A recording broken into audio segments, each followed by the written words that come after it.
সিলেটের অধিকাংশ নাগরিক তখন হিন্দু ধর্মের ছিল। আর তখন সিলেট শাসন করতেন রাজা গৌরগোবিন্দ। তিনি ছিলেন অত্যাচারী এবং হিন্দু।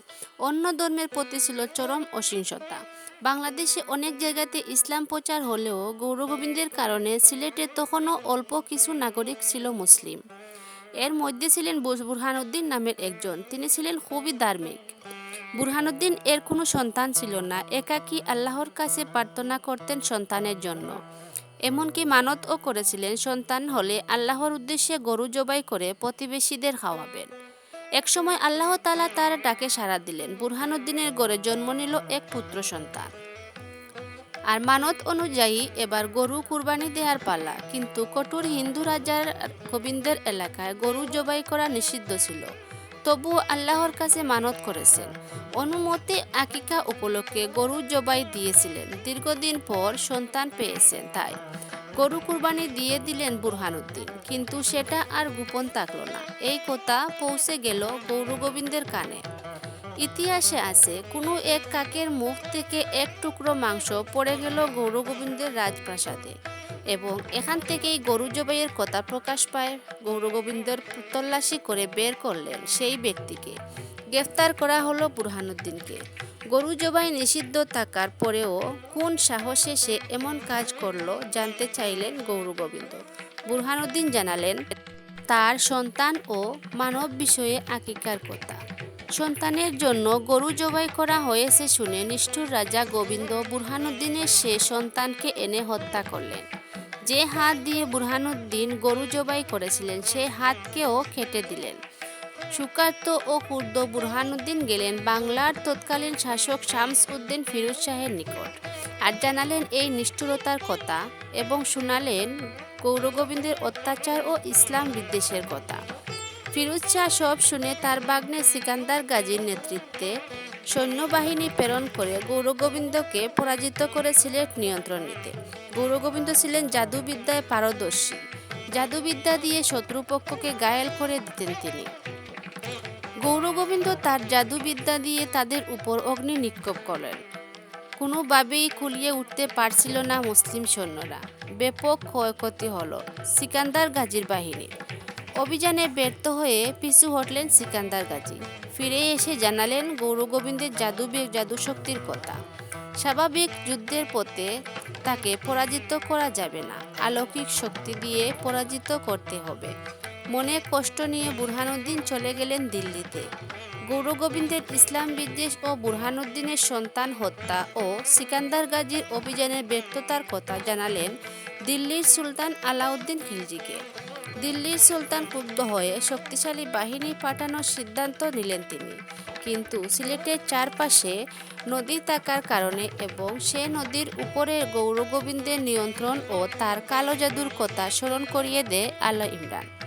সাধারণ কোনো সেনাপতির নেতৃত্বে অভিযান পরিচালনা করে কোনো লাভ হবে না। পাঠাতে হবে অত্যন্ত ইমানদার ও অত্যাধিক শক্তিসম্পন্ন কোনো নেতৃত্বে। কিন্তু কে আছে এমন? কোথাও পাওয়া যাবে এমন সেনাপতি? কিছুদিনের মধ্যে পাওয়া গেল এমন একজনকে এবং সুলতানের বাহিনীর মধ্যে সে।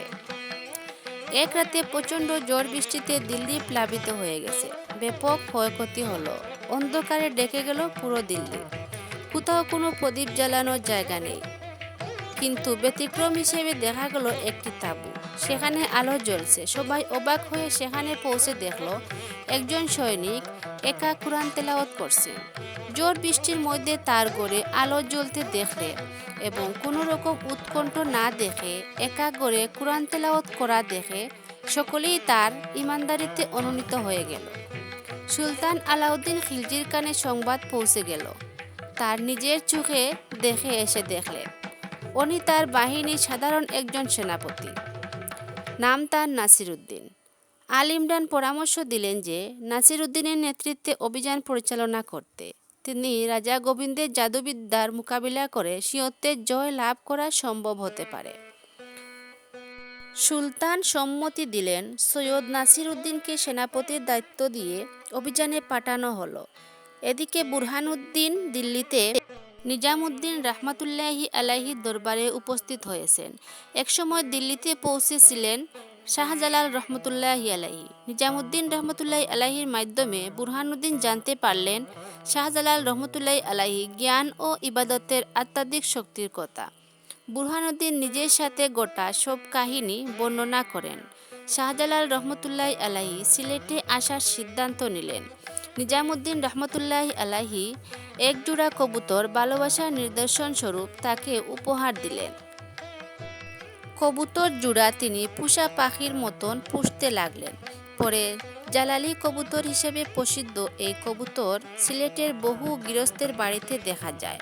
খুব কম দিনের মধ্যেই কবুতরগুলো বহু হয়ে যায়। এদের মধ্যে খাওয়া হয় না। এখনও সিলেটের শাহজালাল মাজারে অসংখ্য কবুতর রয়েছে। ইয়ামন থেকে 12 জন সঙ্গী সহ রওনা করলে পথে পথে তারা অনেকে শিয়ত্ব গ্রহণ করে তার সঙ্গী হয়েছেন। সংখ্যাটা তখন ছিল 240 জন। 240 জন অনুসারী নিয়ে তিনি সিলেটে আসার চূড়ান্ত সিদ্ধান্ত নিলেন। আলাউদ্দিন খিলজি তার প্রেরিত সেনাপতি সৈয়দ নাসিরুদ্দিনের সাথে দেখা হলো শাহজালাল রহমতুল্লাহি আলাইহি। শাহজালাল রহমতুল্লাহি আলাইহি সম্পর্কে জেনে তার সিয়ন্ত গ্রহণ করলেন নাসিরুদ্দিন। আর সৈয়দ নাসিরুদ্দিনের অধীনে 1000 অশ্বারোহী 3000 সৈনিক সহ শাহজালাল রহমতুল্লাহি আলাইহি নিজ সঙ্গীদের নিয়ে সোনারগাঁও উদ্দেশ্যে রওনা দিলেন। সোনারগাঁওয়ে এসে সিকান্দার গাজীর সাথে সাক্ষাৎ করলেন। সিকান্দার গাজী সিলেটের রাজা গোবিন্দের সম্পর্কে অবহিত করলেন তাদেরকে। সকলে মিলে সিলেটের উদ্দেশ্যে রওনা দিলেন। শাহজালাল রহমতুল্লাহি আলাইহি আদর্শে অনুপ্রাণিত হয়ে সিকান্দার গাজী নিজেও নিঃশর্ত গ্রহণ করলেন। এভাবে পথে পথে অনুসারীর সংখ্যা বাড়তে বাড়তে পৌঁছানোর আগ পর্যন্ত 360 জন গিয়ে পৌঁছালো। মুসলিম বাহিনীর অভিযানে অগ্রসর হওয়ার খবর পেয়ে রাজা গৌরগোবিন্দ ব্রহ্মপুত্র নদীতে সকল প্রকার নৌকা চলাচল বন্ধ করে ফেলে। তবুও শাহজালাল রহমতুল্লাহি তার অনুসারী বাহিনী নিয়ে নদী পার হয়ে অগ্রসর হলেন। কিন্তু কিভাবে পার হলেন সেটা স্পষ্ট জানা যায়নি। কথিত আছে জায়নামাজে 360 জন সহ শাহজালাল রহমতুল্লাহি আলাইহি কদম রেখে নদী পাড়ি দেন। নদী পাড়ি হয়ে রাজা গৌরগোবিন্দের রাজ্যের দক্ষিণ সীমা নবীগঞ্জের দিনাপুর পরগনায় উপস্থিত হলেন। গোবিন্দের সৈন্যরা তীর দিয়ে আক্রমণ করলেও কোনো রকম ক্ষয়ক্ষতি ছাড়াই শাহজালাল রহমতুল্লাহি সামনে অগ্রসর হয়ে যান। সে খবর পেয়ে রাজা গোবিন্দ সুরমা নদীতেও নৌকা চলাচল বন্ধ করে দেয়। সেখানকার সকল নৌকা আগুন দিয়ে ধ্বংস করে দেয়। সুরমা নদী পার হবে না বলে ধারণা ছিল রাজা গোবিন্দের। আর অস্ত্র হিসাবে জাদুবিদ্যা তো আছেই। গোবিন্দের জাদু মন্ত্রের বিফলে যেতে থাকলো। শাহজালাল রহমতুল্লাহি তার বাহিনীর উপর জাদু মন্ত্র ব্যর্থ হতে থাকলো। তাই সব রকম কৌশল যখন বিফল হয়ে গেল তখন সে চেষ্টা হিসেবে রাজা গোবিন্দের এক বিশালকার জাদু মন্ত্র করে দিয়ে শাহজালাল রহমতুল্লাহির কাছে পাঠায় এবং শর্ত দেয়া হয় কেউ যদি এটা উক্ত ধনুকের সাহায্যে তীর মারতে পারে তাহলে গোবিন্দ রাজ্য ছেড়ে চলে যাবে। হযরত শাহজালাল রহমতুল্লাহি তার লোকদের বললেন যে যে ব্যক্তি ফজরের নামাজ কাজা করেনি বা বাদ দেয়নি একমাত্র সেই পারবে এই বিশাল লঘু ধনু দিয়ে একা তীর মারতে। পাওয়া গেল নাসিরুদ্দিনকে। নাসিরুদ্দিন সফল হলেন। রাজা গোবিন্দ রাজ্য ছেড়ে চলে গেল। 1303 সালে প্রায় বিনা যুদ্ধে সিলেট জয় করলেন হযরত শাহজালাল রহমতুল্লাহি আলাইহি। কিছুক্ষণ পর সিলেটে প্রথমবারের মতন ধ্বনিত হলো আজানের সুর। তিনি তার শিষ্য সিকান্দার শাহকে রাজ্য পরিচালনা ও শাসনভারের দায়িত্ব দিয়ে নিজের ধর্মের খেদমতে আত্মনিয়োগ করলেন। সিকান্দার শাহ প্রথমে এই জায়গার নাম সিহর্ত থেকে জালালাবাদ রাখলেন। জালালাবাদে মাদ্রাসা, মক্তব, প্রজাদের যাতায়াতের রাস্তাঘাট, বিশ্রামাগার ও বিশুদ্ধ পানির জন্য নলকূপ করা হলো। হযরত শাহজালাল রহমতুল্লাহি যখন ইসলাম প্রচারের জন্য যাত্রা শুরু করেন তখন তার সহচর ছিল মাত্র 12 জন। সিলেটে আসার সময় সংখ্যা দাঁড়ায় 360 জনের। বাংলাদেশে ইসলাম প্রচারের এই 360 জনের অবদান অনস্বীকার্য। শাহজালাল রহমতুল্লাহি আলাইহি কারামতি উদারতার মুগ্ধ হয়ে এ অঞ্চলের লোক ইসলাম ধর্ম গ্রহণ করতে শুরু করে। প্রায় সারা বছরই তিনি রোজা রাখতেন, আহার করতেন খুবই কম। বিভিন্ন স্থানে সফরে বের হতেন ধর্ম প্রচারে। সারা জীবন কঠোর পরিশ্রম ও সাধনার ফলে ক্রমান্বয়ে দুর্বল হয়ে পড়লেন। হঠাৎ স্বাস্থ্যের অবনতি হওয়ার ফলে তিনি বুঝতে পেরেছিলেন তার প্রতি আল্লাহর দায়িত্ব হয়তো পরিসমাপ্তি করেছেন। তিনি তার সকল শিষ্যগণকে ডেকে পাঠালেন, সকলকে ইসলামের সুমহান আদর্শের প্রতি অবিচল থাকতে ও প্রচার করার নির্দেশ দেন।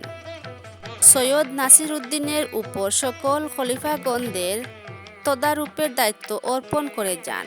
740 হিজরি সনে 1344 খ্রিস্টাব্দে জিলহজ মাসের 20 তারিখ শুক্রবার শাহজালাল রহমতুল্লাহ আলাইহি শরীর খুবই খারাপ।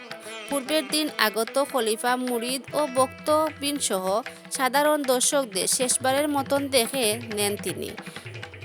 নিজ গৃহে প্রবেশের পূর্বে খাদেমকে বললেন কেউ যাতে গৃহে প্রবেশ না করে। তিনি রাতে জিকির করলেন। হঠাৎ তার আওয়াজ ক্ষীণ হয়ে যায়। কিছুক্ষণের মধ্যে আকাশে আলো রেখা দাঁড়িয়ে পড়ল। মসজিদের মিনারে আজানের ধ্বনিতে মুখরিত হয়ে উঠলেন জনগণ। কিন্তু একই ব্যতিক্রম, হযরত শাহজালাল রহমতুল্লাহ নিদ্রা হতে উঠছেন না। খাদেম দরজা ফাঁক করে দেখলেন হুজুর বসে নেই, চিৎভাবে শায়িত আছেন। ইহকাল জীবনের পরিসমাপ্তি ঘটিয়ে চলে গেলেন হযরত শাহজালাল রহমতুল্লাহ